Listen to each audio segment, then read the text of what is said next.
Hi guys, good morning. I just want to show you our wild caught salmon in the river.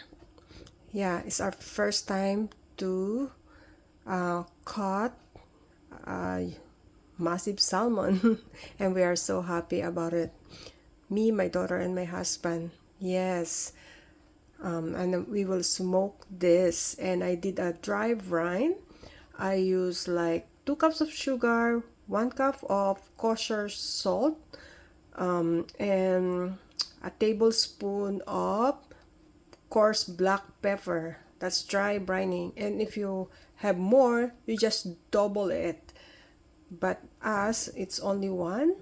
And yeah, we're so excited about this wild salmon that we caught here in Ontario. And we did it legally, guys. We're not illegal fishing. I'll show you our fishing license will expire in December 31, 2025. Yes, so that's our license. Me and my husband have it.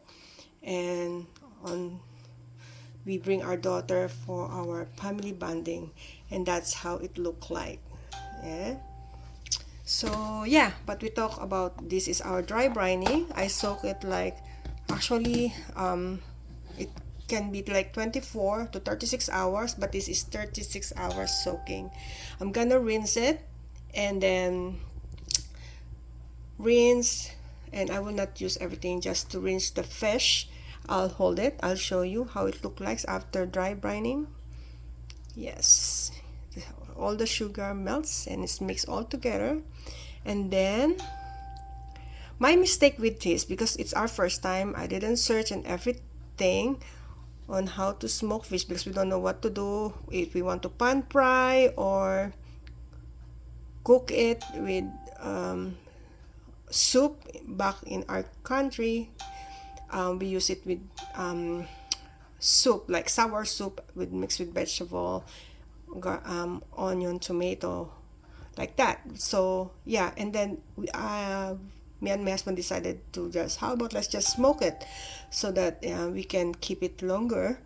So yeah, so we remove the skin. That's our mistake, but we will try what will happen. There should be a skin on it, okay? So yeah, because it's our first time, it's just a trial and error for us. And then we're not picky how it will turn out. And then I will dry it in this rack.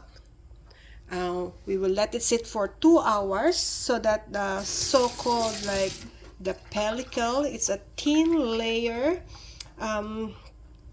protein that will produce after washing and then drying. Let it sit for 2 hours, air dry, or yeah, and then it will help the pellicle. It will help to make stick on the salmon the smoky flavor, and then the color will stay also more beautiful. So let's see how it turns out on our first time smoking this white hot salmon here in Ontario. I'm so excited and how it will turn out. So let's wash and rinse this dry brine salmon that I make. Looks so beautiful. It's cold washing only, cold water.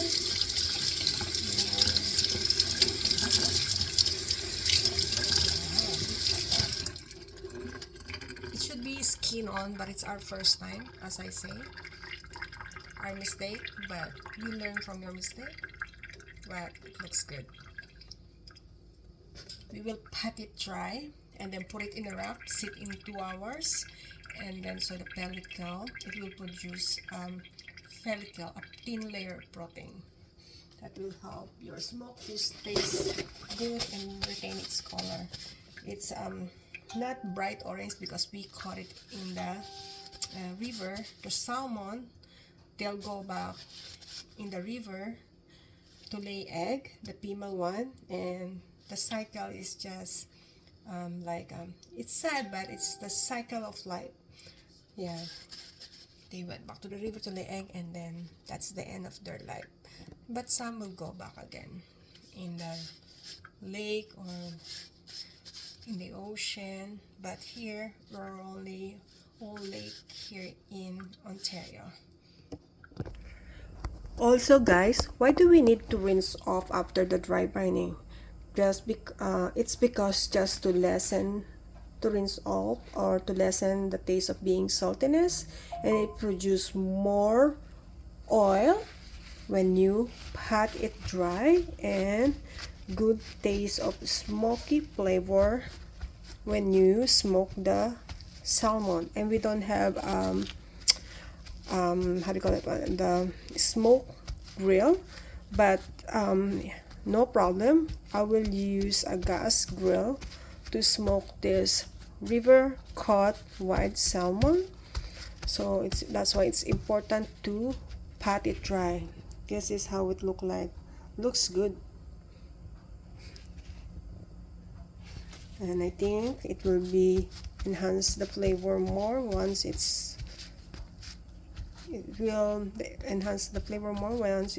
cooked and smoked. I will use hickory wood chips for our smoked salmon, and because I will use a gas grill, I'll show you where I put my wood chips to smoke our wild caught salmon in the river. And I will dry it here, let it sit for 2 hours after I pat it dry to produce the pellicle. It's a protein layer of protein, so that it enhances the smokiness of this wild caught salmon that we have. And here's the box for our wood chips. I will close that. No need to wet, because if you wet the wood chips, it will affect the flavor of your smoked salmon. Dry is good. Yeah, this is the bag that I got. It's a hickory wood chips. We're not affiliated with that. And then this is, I will put on top of the, not the grill, but on top where you rest the barbecue meat or fish that you cook, you will put that on top of it. So probably like from our sink this high outside, I'll put that on top. I will brush some olive oil so that our salmon will not stick on this barbecue tray. So yeah, I'll show you once it's done and cook, and we'll taste this wild caught salmon. Have a good one, everyone.